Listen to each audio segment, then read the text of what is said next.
Welcome to our first September presentation for this professional development presentation for the Center for Music Education at Georgia College. Today we have Sam Lowder presenting on being your own feeder. Sam is one of my personal friends and has done a great job of being his own feeder and building programs successfully throughout his career. And I'm super excited to have him today. So Sam, you go ahead. All right, thank you so much. And I just appreciate you guys being here. I really want to thank Dr. Holmes-Davis, Dr. Davis, for my friend and former band director colleague, for giving me this opportunity. And thank you to everyone again for being here today and taking time out of your Saturday to be a part of it. So I hold a master's degree in music education from UGA, my bachelor's degree with a double major in music education and performance on cello. From Georgia Southern University. I earned national board certification back in 2005. I am a past orchestra state chair for Georgia Music Educators Association and a past state president of the Georgia chapter of the American String Teachers Association. I've been awarded Teacher of the Year at two different schools, one in Clayton County and one in Henry County. I'm currently in my 27th year of teaching middle school orchestra in Georgia Public Schools. And for 10 of those years, which was a little bit surprising to me in preparing for today, for 10 of those years, I did work simultaneously at the middle school feeder and the high school, being my own feeder program. So my first 3 years, I'm gonna start out with a little bit of history and to kind of show you the situation that I was in, and I'll certainly be asking for your questions and responses here when I'm done going over this history and situational things. But my first 3 years were at North Clayton Middle School and North Clayton High School in College Park. It's about 5 miles from the Hartsfield-Jackson Atlanta International Airport. And the middle and high school and high school are about a half a mile apart. And at that time, the schools were 95% African American and over 80% free and reduced lunch. Most of my students came from single parent or grandparent guardian homes. Some of the students had a parent in prison. I could count on one hand the number of students which had their own personally rented or owned instruments. All the rest of the instruments were school owned. Luckily, we did have enough school owned instruments for each class, but the violins and violas had to be alternately checked out for home practice, and no cellos or basses would ever leave the building except for festival, which became largely a performance evaluation. I do remember giving many students rides home after concerts and waiting for parents for way too long to come pick them up at the school. I also have a not so fond memory of a principal waving goodbye as he left me waiting with a student after hours following a concert. So I inherited 4 8th graders that first year as a teacher, just 4. 12 7th graders, and then recruited about 19 6th graders. I had one 9th through 12th grade high school orchestra class at North Clayton High School with maybe 15 students in it. And at the middle school, the instruments and equipment were stored in a small, dusty, and smelly book closet, which also housed some cleaning supplies, outdated technology bits and pieces, and textbooks, which seemed to be from back when I was in junior high. There was a cart to help transport the instruments. I had to meet my 4 8th graders at a science classroom across the building with 1 cello, 3 violins, 3 music stands, and music each day. So daily from August through December, we would move the desks, set up the chairs and music stands, tune, and then have around 30 minutes or so of class time, only which to pack up, reset the room, return everything back to the closet. By second semester, I had convinced the administration to clean out the closet and to put down carpet so I could hold my 8th grade quartet class in there.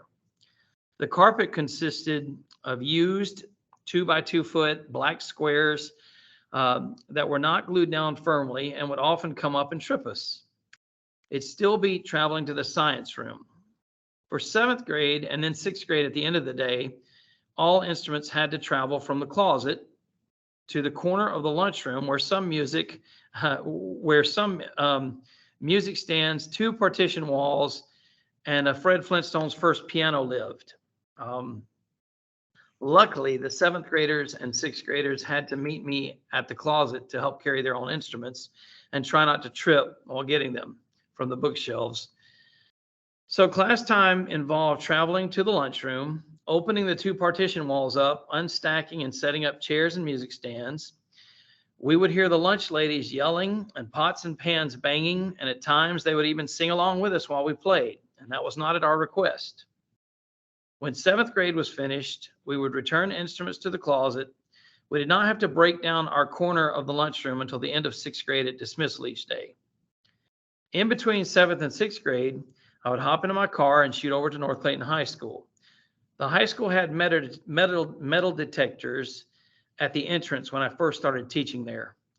Orchestra took place in the chorus room and was only offered for that one period each day, which happened to be the chorus teacher's planning period. It was just behind the gym.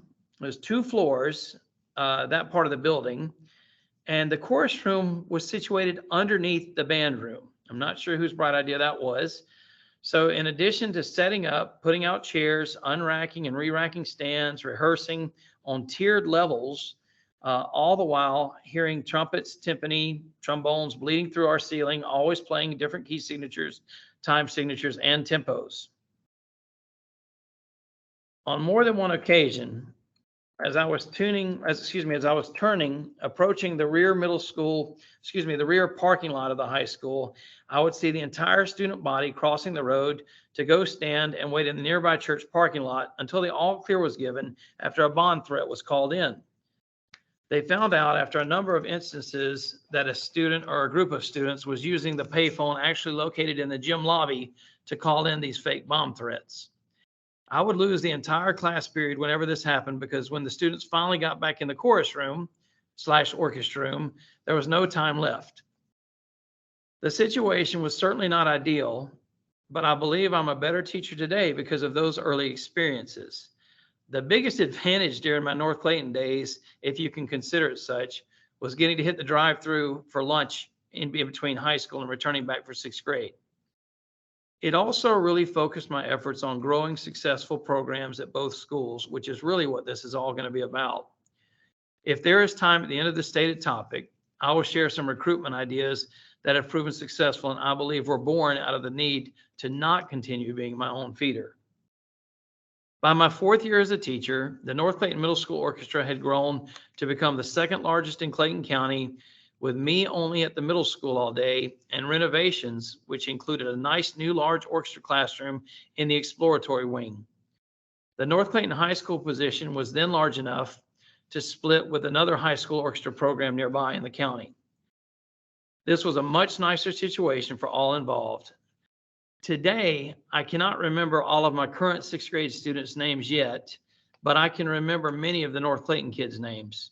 One of them is a successful Georgia orchestra teacher. In fact, I just adjudicated her group's large group performance evaluation last March. At teaching year 7, the orchestra teacher at Lovejoy Middle School at the south end of Clayton County, going from the top end of the county to the south end, had decided to leave the career due to some health issues. Lovejoy Middle School was not only less than 5 minutes from my home at the time, but it was also the feeder school. The feeder school was Lovejoy High School, where the orchestra teacher was Dr. Richard Bell, who was my very own first cello teacher. So I was very excited to try to apply for that position and get hired on at Lovejoy Middle School. During that period, I was offered an additional county level position as the middle school lead orchestra teacher, pairing up with Dr. Bell as the high school lead orchestra teacher.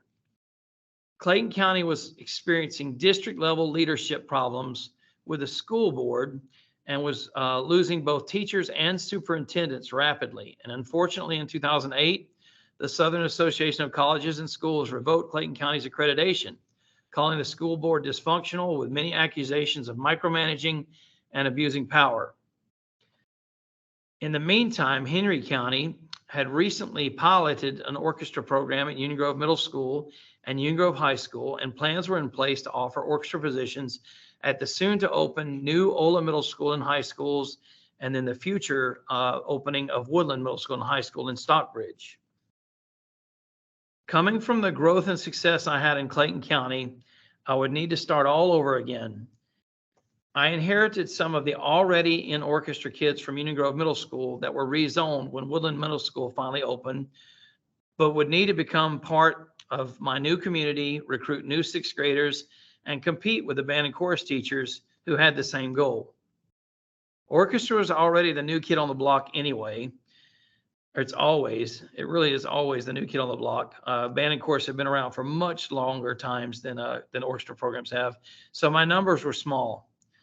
I believe the Union Grove High School orchestra kids were grandfathered in if they elected to graduate from Union Grove High School and were in orchestra. So Woodland High School did not offer an orchestra class the first year it opened.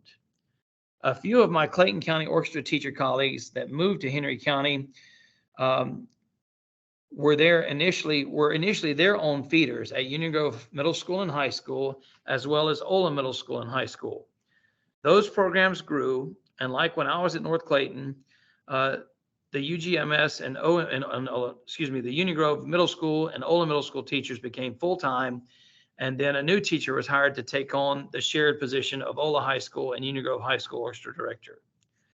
After my first year at Woodland Middle School, I had 8th grade students that would be feeding Woodland High School the following fall. Luckily, the recent Union Grove Middle School student teacher who decided to continue with grad school took a part-time position as the first orchestra teacher at Woodland High School with one class of primarily 9th graders and some of the older former Union Grove High School students that chose to go ahead and zone over to Woodland High School. When Woodland Middle School was about 40% smaller in student population than the overcrowded Union Grove. And by my third year in Henry County, my orchestra classes were still small, especially 8th grade. And part of the time, and the part-time Woodland High School teacher was going to be leaving to focus on finishing grad school that second year. It would have been the second year for Woodland High School. So like my colleagues and who came before me, I became my own feeder again at Woodland Middle School for the next 7 years, teaching Woodland Middle School and high school. 1 year during that time period, the Woodland Middle School principal elected to remove the art class in order to hire a Latin teacher. And because not enough students were joining my orchestra, plus the fact that we no longer had the art class, I not only had to teach 4 middle school orchestra classes, 1 high school orchestra class, I had to teach the additional dreaded music appreciation class. No offense to any of you that desire to teach music appreciation, just keep in mind that my area of expertise and choice is orchestra, string class. So that was certainly not as hard as teaching the hybrid teaching during COVID, but it was still pretty rough. My first few years of teaching at Woodland High School, the 1 orchestra class took place in the JROTC firing range room. I'm not kidding.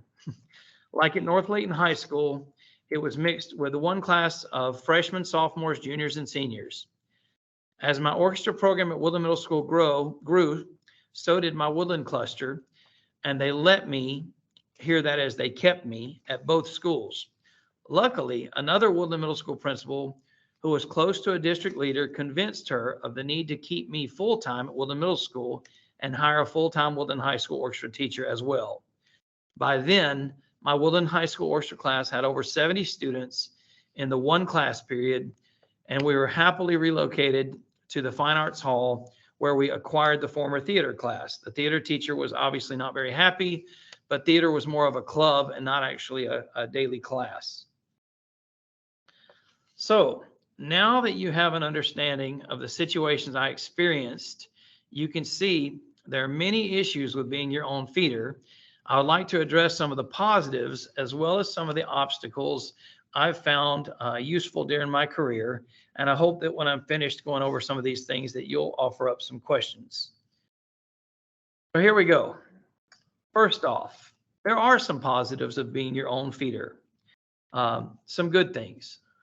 You develop such a strong relationship teaching the same child to young adult over a 7-year period. You literally experience them growing up. You become their true constant in school, and you and they welcome the safe and familiar territory. This can make for a more comfortable and open teaching environment. It's definitely a safe, familiar area for both you and the students. Another positive is that the assurance of continuity and consistency has additional benefits, such as not having to reteach your rules, policies, or expectations to students or their parents, because you have to teach their parents as well if you really want to get some support. Another one, if the students enjoyed having you as a teacher in middle school, they're kind of happy to continue with in high school. Again, when they experience the changes that come with entering high school, they're happy at least that one thing is not going to change. Being at both schools can boost your reputation, and it may actually help with recruitment and retention as long as you maintain a good reputation. From a practical and perhaps slightly selfish standpoint, you can get out of doing many of those quote unquote additional duties and responsibilities by blaming the other school for needing you. I remember getting to miss many meetings at both schools, all of which covered information that could be communicated via email. I didn't have to monitor student lunches. I didn't have to volunteer at sporting events or dances unless I chose to. I didn't have to proctor tests, nor was I assigned additional morning or afternoon duties. In all truthfulness, it was a fair trade-off for running successful orchestra programs at two schools. Teaching at two schools, being your own feeder, you definitely become much more organized and detail-oriented. You are definitely forced to swim, or to sink. You do become a better teacher as you learn to do it well. You get to experience more music literature and move into more advanced skills and techniques.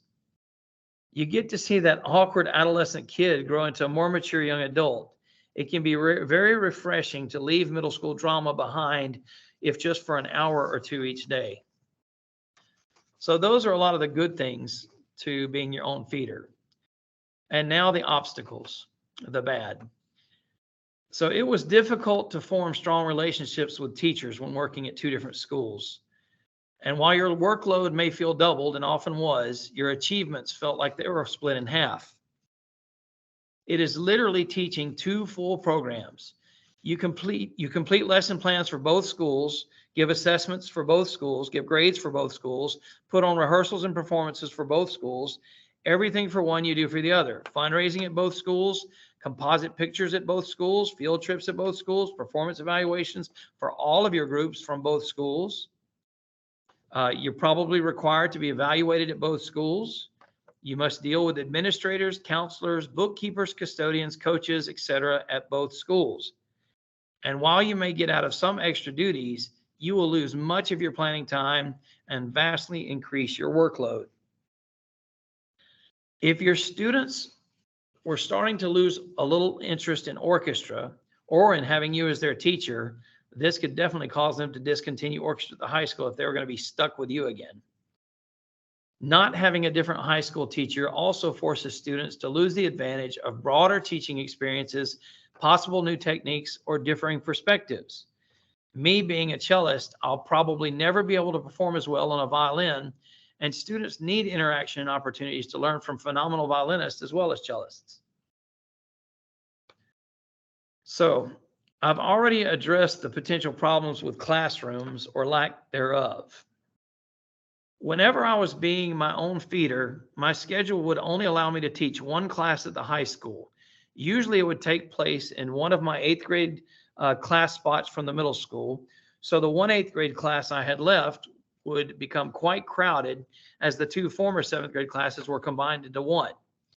And the high school is even worse, with 9th graders entering high school playing at around a level 2 or 3, joining an orchestra class with 10th, 11th, and 12th graders who, quote unquote, should be working their way up to level 5 and 6 literature, forced everyone to perform at around a level 4. Because at best, you weren't able to split the class up into two, advanced and intermediate. You had the freshmen through seniors all in one class.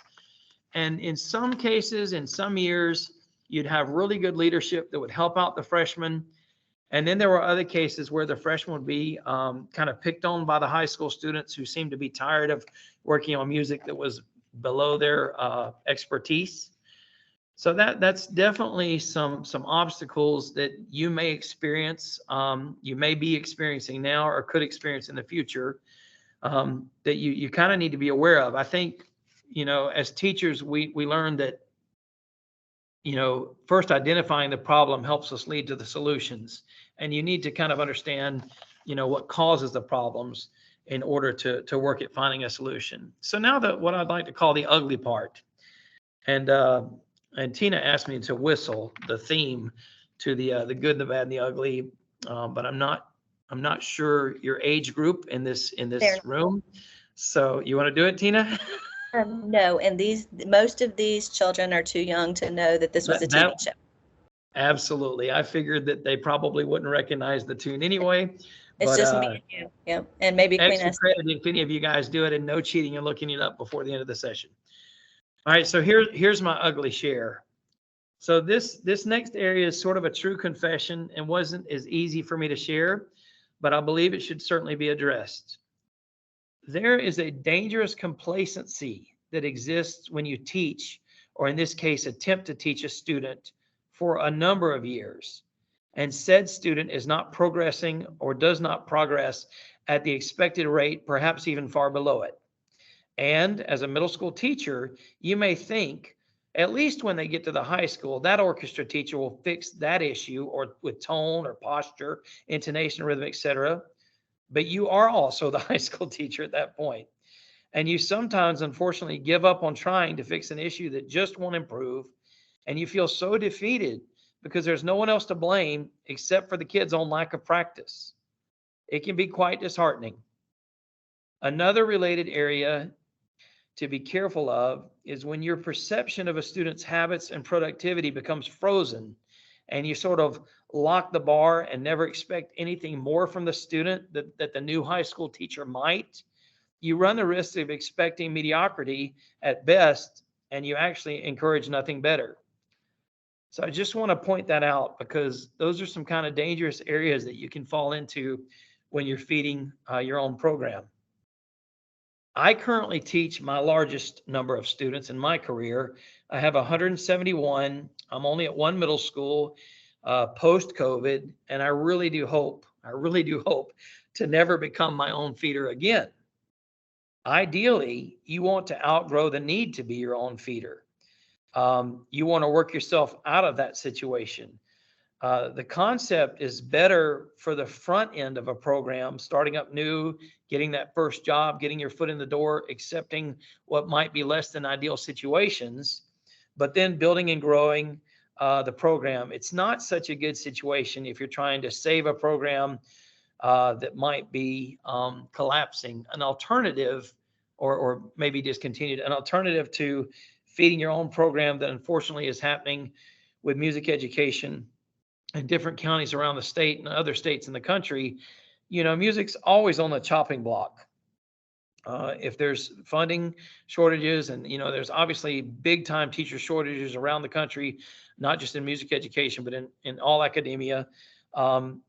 Music's oftentimes the first to go, so it's not quite the same as teaching at two different schools and feeding your program, but you have a lot of music education majors having to teach double content music, such as chorus and orchestra, or band and orchestra, or band and chorus. And that's pretty much like feeding your own program, because again, you're having to deal with two programs. So I want to thank you for letting me kind of get through sharing that somewhat lengthy history. And I would love to hear from you guys if you have some questions now. And if you don't mind, if you'll turn on your camera just long enough for when you're talking, I'd love to see the face that matches the voice. And I'd love to field some questions. And if time permits, we'll save some time towards the end to go further with recruitment and retention ideas.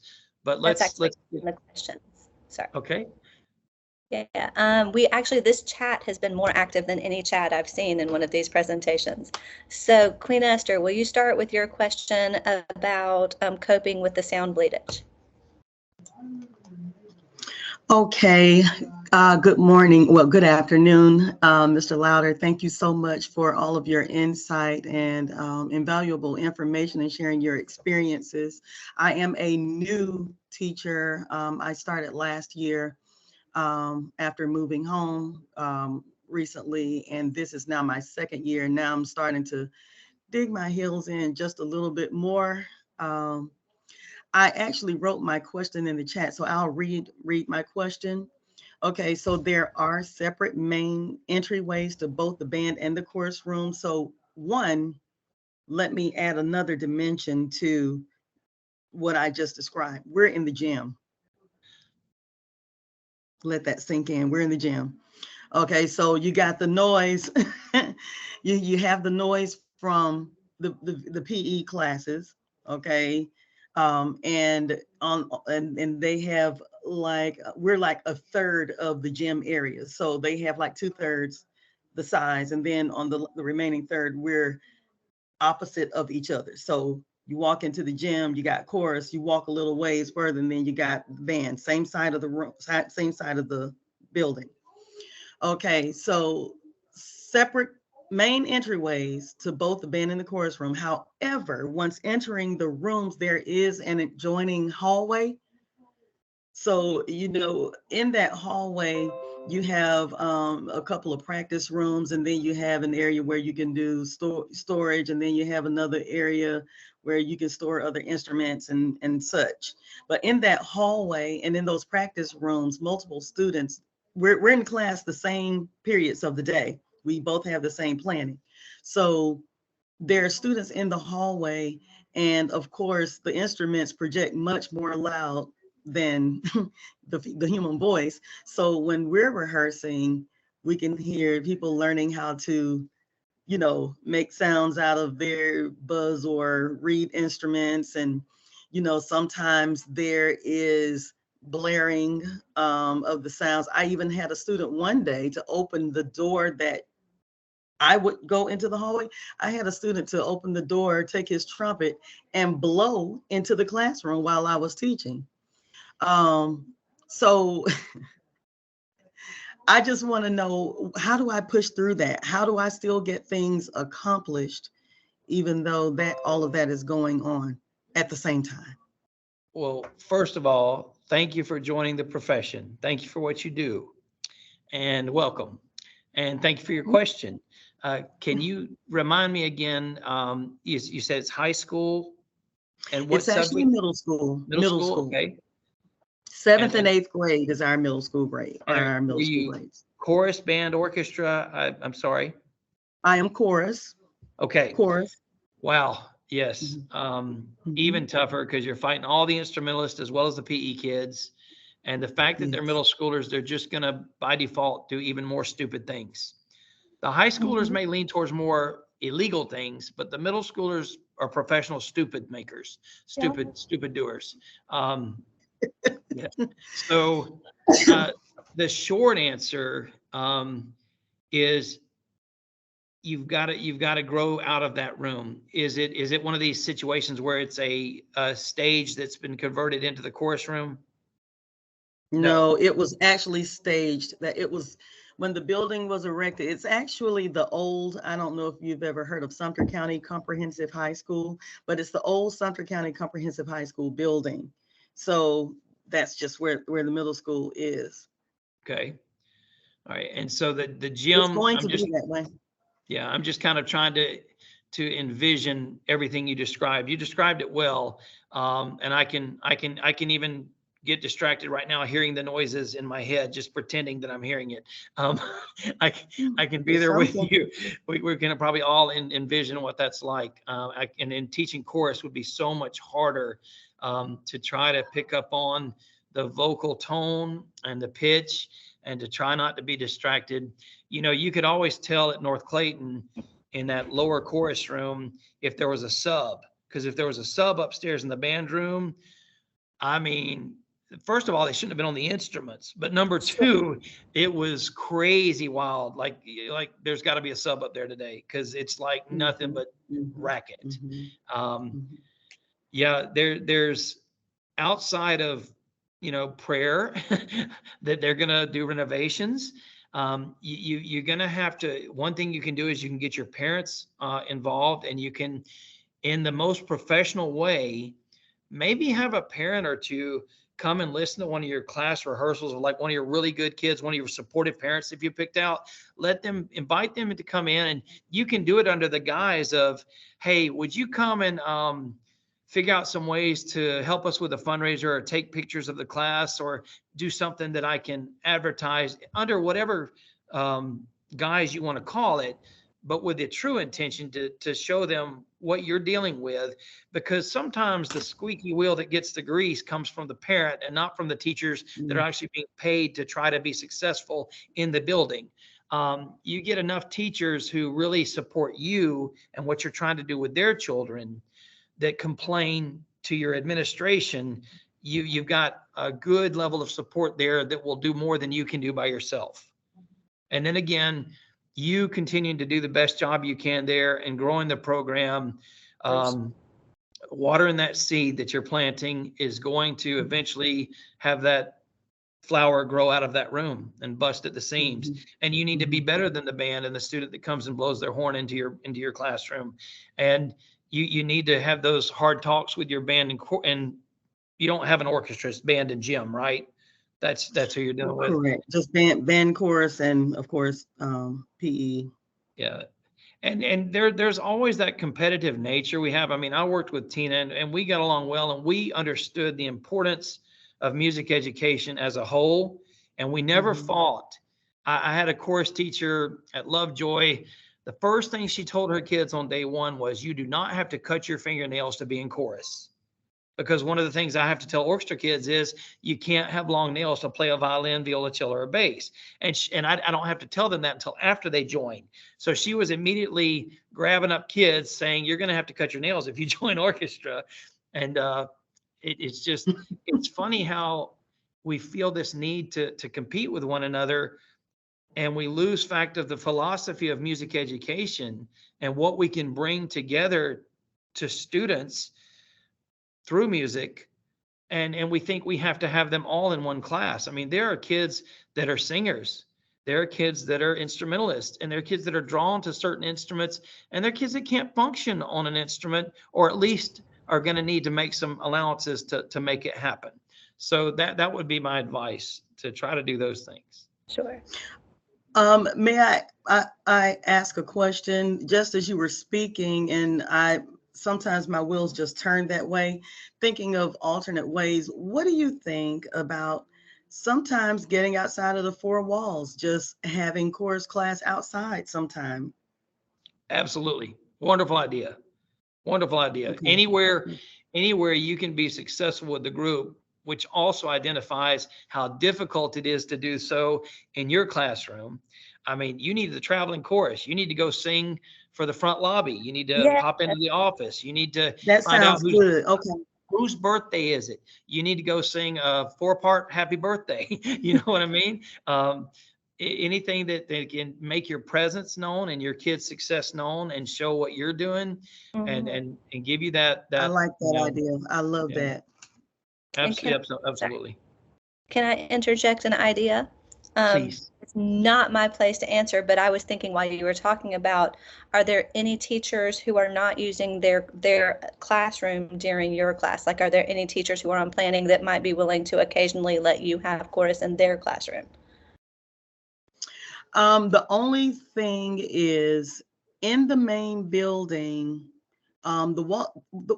even in the gym, the walls are very thin, seemingly. So it would be more of a disruption, I believe, with the classrooms being right there on each other, and the walls are so thin. But that might be the wheel you need. Oh, okay. I mean, if that's what you can do, if somebody's willing to let you do it, that might help further your cause that we need this. Yeah, at some point it becomes, all right, in terms of equity, it may be unfair that I'm interrupting you trying to teach by teaching my subject, but you have to understand how I'm being interrupted daily trying to do what I need to do, what you expect me to do with my kids. So, and again, you kind of, if you haven't, you need to kind of talk with that band teacher and say, are we working together? Are we, are you, obviously you're going to make loud noise with your instruments they have to. I mean, they're going to do that. I'm not asking you to play pianissimo on all your subject matter every day, But maybe, but we're trying to sing next door, or at least turn Yes. face the other way, because bands tend to be very directional, especially brass. So if they're facing the hallway, that'll disrupt you more than if they're facing away. Absolutely. If he's willing to, for y'all to go back to back with the wall in between you, that would certainly help. Wouldn't solve it. Yeah. Like when they're in their actual band room, I can deal with that because the sound is a little bit more faint, and I can just make sure all of my internal classroom doors are closed, and then I can work through that. It's just when they come into the hallway, Sure. and that isolated event, I paused my class and I went down the hallway. It's a short hallway, and I just said to the band director, "You just had a student to open my door during my teaching session and blare his trumpet into the classroom." And so that student is not allowed to go into the hallway anymore. Sure. So he works with me, and I know he will understand, but I don't know. Just trying to work together. I feel for you. I know that's difficult. Sorry. Can I move us along to Rachel's question? This is wonderful, but we are on a time crunch. All right. So Rachel, will you ask your question? I think it was about recruitment. Yeah. Yes, ma'am. Thank you, Mr. Lowder, for your presentation today. I am also currently my own feeder between a middle school and a high school. So everything you said, I was like, yep. Because it is truly my day-to-day experience right now. The issue that I was bringing forward is that in my district, we don't have set school zones. So once students leave middle school, they have the choice of which high school in the district they would like to attend.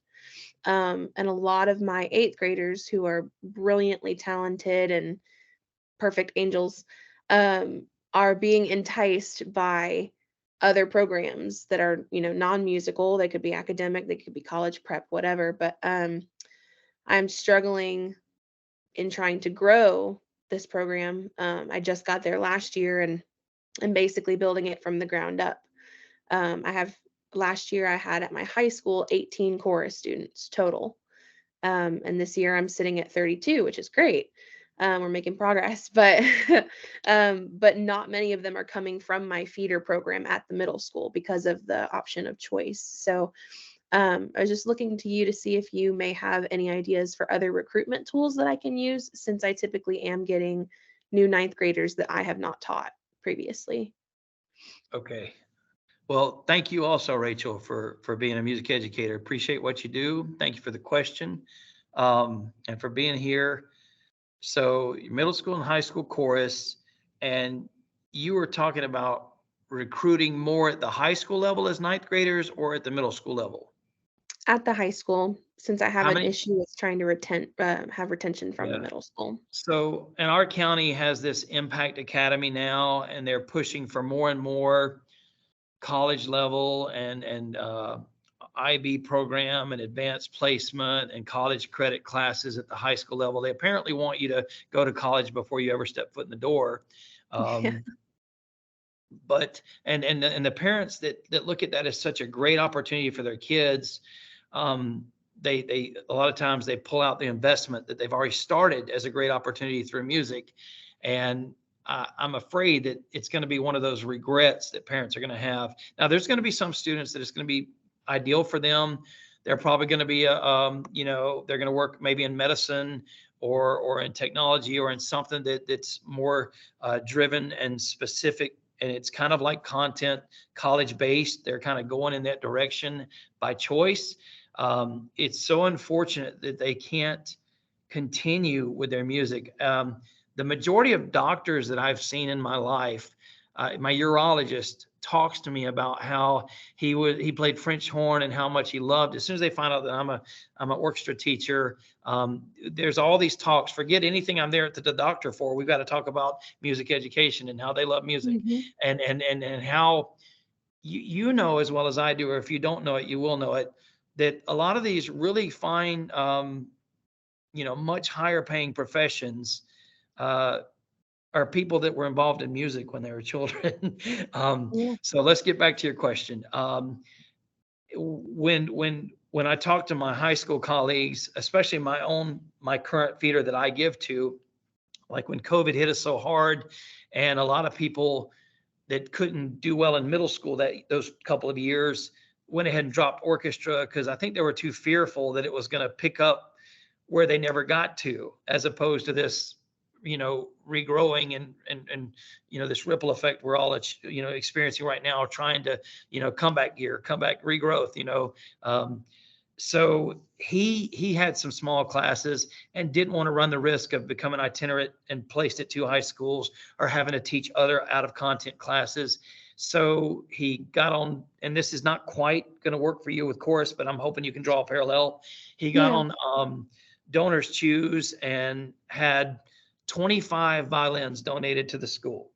He took on a class of beginners. He purposefully sought out a class of beginning violin students.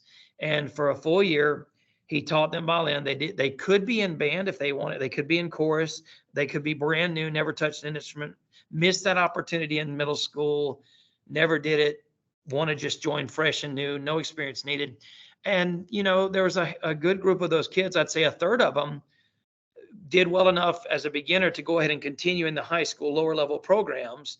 And I imagine by the time they graduate, they'll probably make it to chamber orchestra, because those kids that start late tend to push harder and grow faster. Yeah. Now, as far as chorus goes, and I don't know what your schedule is and how many classes you have at the high school with your mixed program. So do you have that 9th through 12th class where it's everybody, and then you have Yes. and then you have one more that's a beginner only class? I have, so last year it was one mixed class of all levels. Since I said I had 18 kids, I couldn't afford to have two classes. This year I have two chorus classes. One is a small 9-person ensemble of some more advanced treble singers. And then there's a group of 24, which is completely mixed, soprano, alto, baritone, 9 through 12. So all different levels. And what you said earlier too at the beginning of the question was, you have your middle school kids. How many do you have at your middle school right now? I have about 20 in each class, 20 in 7th grade and 20 in 8th grade. So no 6th grade, just the 40? No 6th grade, since I'm split between two schools and they couldn't accommodate. So do they start band and orchestra or just band and chorus? Would they start it in 6th grade if you weren't there Yes. They do start band in 6th grade. Yes, last year I taught 6th and 7th, and we had the band director teach an 8th grade chorus because he also had a choral background and he could afford to teach 8th grade chorus in his schedule. And then this year I started to grow in classes at the high school. Yeah. And so we had to flip the schedule, and now I have 7th and 8th. And see, the problem with high schools is you got to fight so many other things in addition to what you just said about what classes they have to be in what period. And you end up putting the advanced kid in the beginner class just to keep them in your program. So it would be more ideal, and it would help you, I think, if you could start in 6th grade. You need to, along with the band, have the beginner start at the same year, but that would require your schedule changing over at the high school to where it'd be better for you to have a smaller or collapsed 8th grade class like I was doing, and then go to the high school maybe for 1/8 and 1/7. But that's only going to work if both schools are willing to play ball and let a schedule fit for you to do that, because you're fighting that other obstacle of them zoning out to other choice schools. That's a hard one, Rachel, because there's a lot of layers to your onion, But my advice would be, my thought process is, if your middle school program is bigger, your high school program will be bigger too. Right. It's hard to build a high school without a foundation middle school. So yeah, we've spoken, when I interviewed for my position the year before last, I interviewed with the intent to be full-time at high school. And the principals, both middle and high school principals, met with me and said, hey, we just don't have the numbers right now, let's split it. But both of them are on the same page with me, as the goal is to get me at the high school full-time, so that then they could hire someone at the middle school full-time. It's just a matter of trying to recruit and retain being in two places at once. So exactly. Yeah. And your desire is to be the high school teacher? Yes, sir. Yep. So yeah. I get it. Well, I appreciate it. Good luck, Rachel. Yeah. I don't know if we Thanks. really answered the question, but That's okay. keep That's all right. trying. I'm learning every day. So Sure. thank you. You're muted, Tina. Sorry to keep us pushing forward, but in view of the time, I want to make sure we get to as many as possible. Zach had questions about teaching multiple ability levels in a class. All right, Zach, go ahead. All right, everybody can hear me? Yes. Yes. Okay, good. We've had some mic struggles before, but that's kind of what I'm dealing with right now. I have 7th through 12th all in the same class at the moment. Thankfully, I am able to break my beginners out a little bit. I do have a little bit of help from a guy that's not officially a school employee, but he helps us out. He's retired and kind of helped the program go while between their last director and me while they were in the absence of a director. But the big thing I'm struggling with is I've got my 7th graders are still fairly new, and they're still essentially beginners. And then I've got all the way up to 12th grade. I've just got one senior at the moment, but the older high school students, sometimes they get a little bored playing the level of music that the other groups are playing. So it can be a little bit of a struggle to keep everybody engaged. So I wanted to see if I could get some feedback on that. Yes, sir. And again, like I've been telling everybody else, Zachary, thank you and everyone for being music teachers. Thank you all for that. If I don't get to tell you that, I want to tell you all that. So your band, right? And you're 7th through 12th in one class, you said? Yes. Do you just teach the one class, or do you have other classes that are not mixed? I've got my 6th graders, and then I also I'm at a private school this year. It's a little bit different. I'm going to be starting a recorder class next week, and I'm also teaching history. So I'm doing a whole bunch of different things. I got you. And as far as those other classes that they're making you teach, recorder's fine because at least you got hands on an instrument and you're still in content. When I had to teach music appreciation, I did recorder and we did tests just like orchestra. It was like orchestra on the recorder instead of on the violin. We're going to make it work my way if you're going to make me do things that way. As far as the 7th through 12th goes, that's crazy. But it's a private school. How many people are in that class? We have a total of 21 in that class. Okay. And I say, with it being a private school, you're not forced into the Georgia middle school concept of they must perform on their grade level. We lost the junior high concept. When I was a kid, it was junior high, and you could be in that advanced class with the older kids because you were good enough to be in it. And we went to the middle school and we lost the bells, and we stayed with the one teacher, the two teachers. I think we lost out on a lot. I know why they did it. A lot of it was classroom management. It was really behavior issues, but that's a whole nother topic another day. So if since it's a private school, there's a different code of honor and ethics that the kids have to and the parents have to adhere to, lest they be kicked out of the school. And it may be that you have a little bit more leeway in permission, because you just said there's like a retired person coming and kind of helping out. You'd have to have like background check galore and all this other stuff and badges for anybody to do that in the public school. But if that's allowable, maybe you could take some of those seniors and have them work with some of the lower level kids in a side room or separately.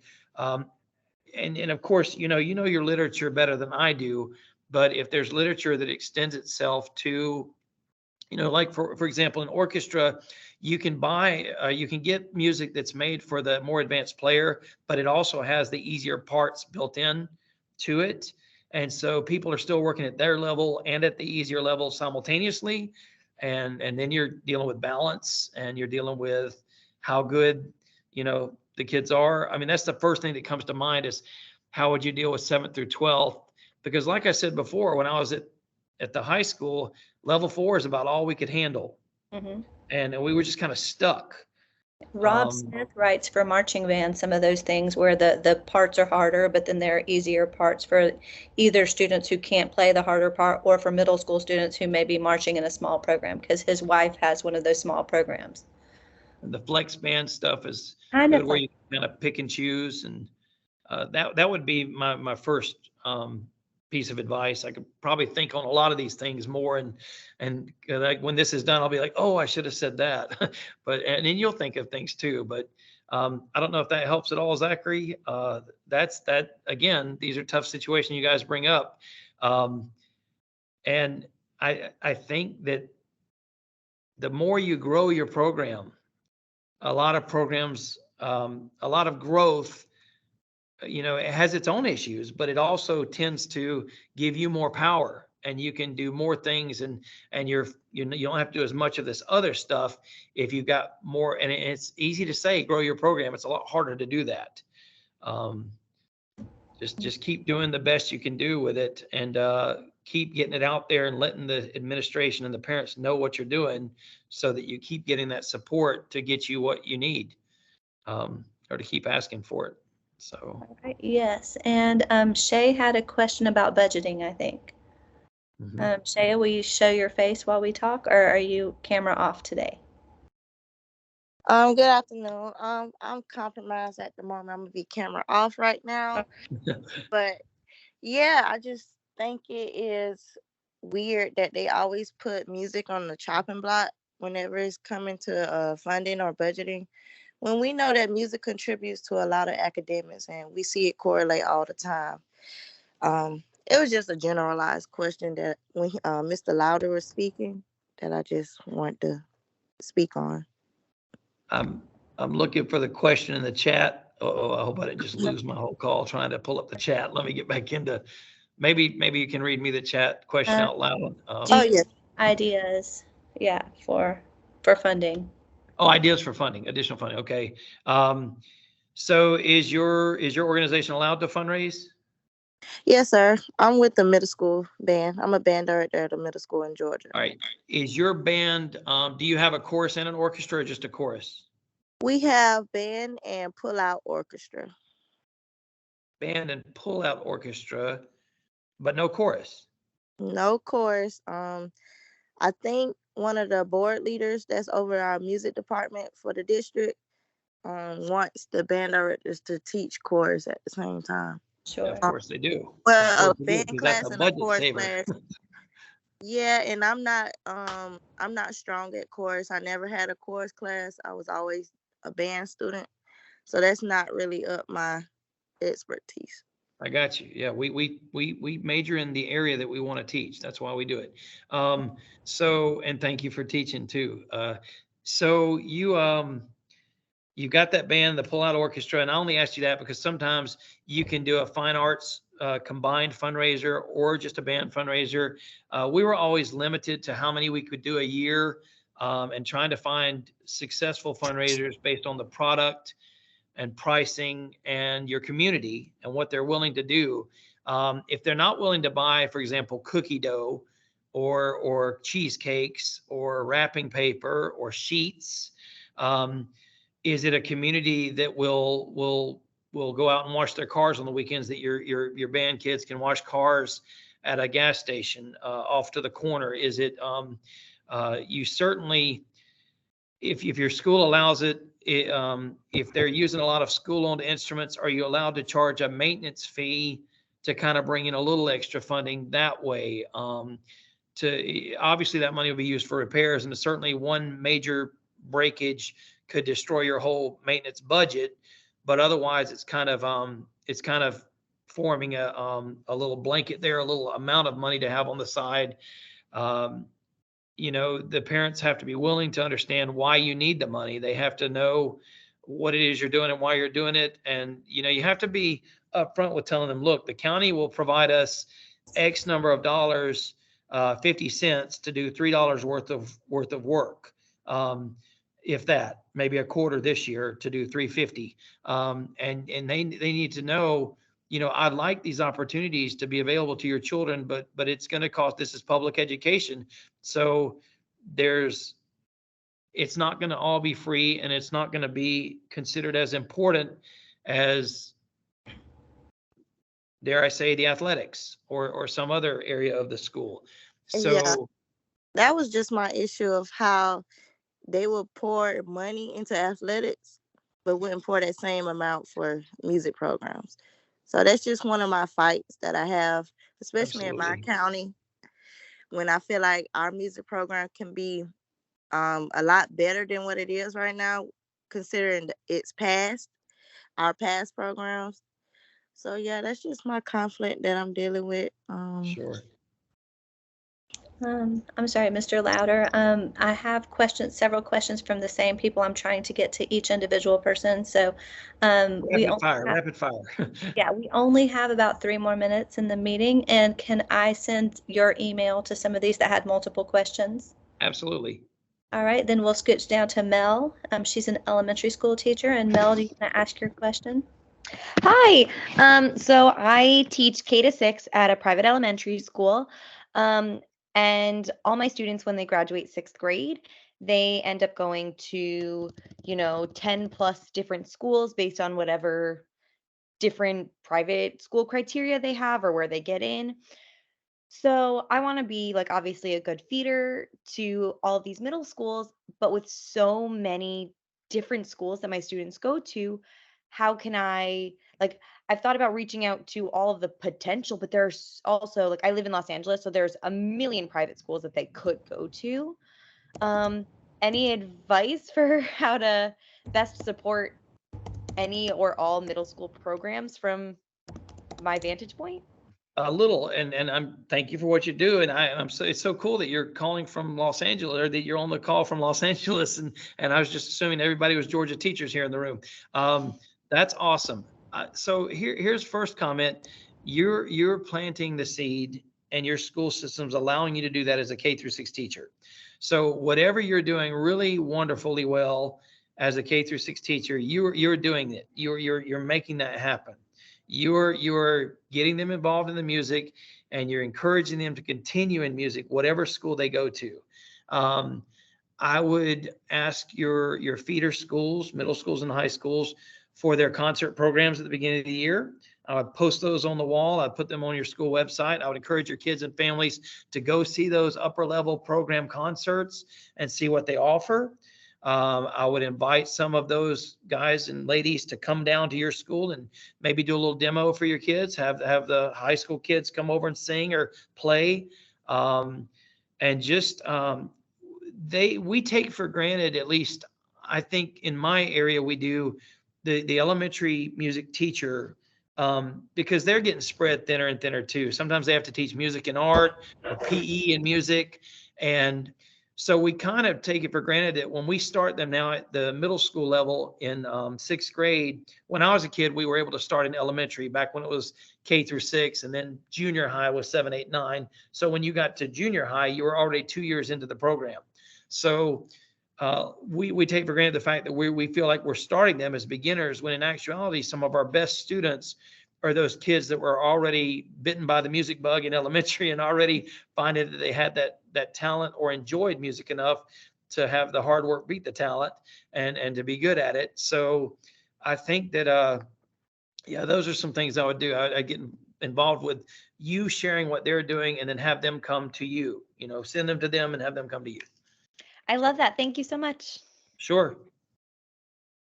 Oh, I'm sorry, Mr. Lowder. I think we're out of time for today. I shared your email in the chat. So if anybody doesn't get to copy that email down and you have questions for Mr. Lowder, please email me and I'll be happy to share that with you.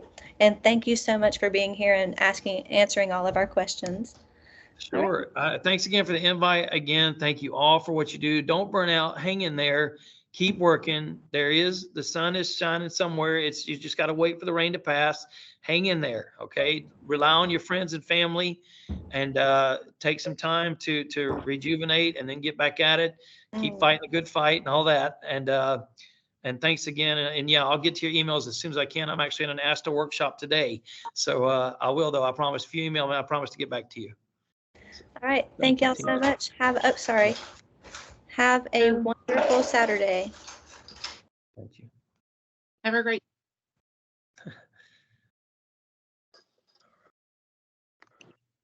It was good to see you again.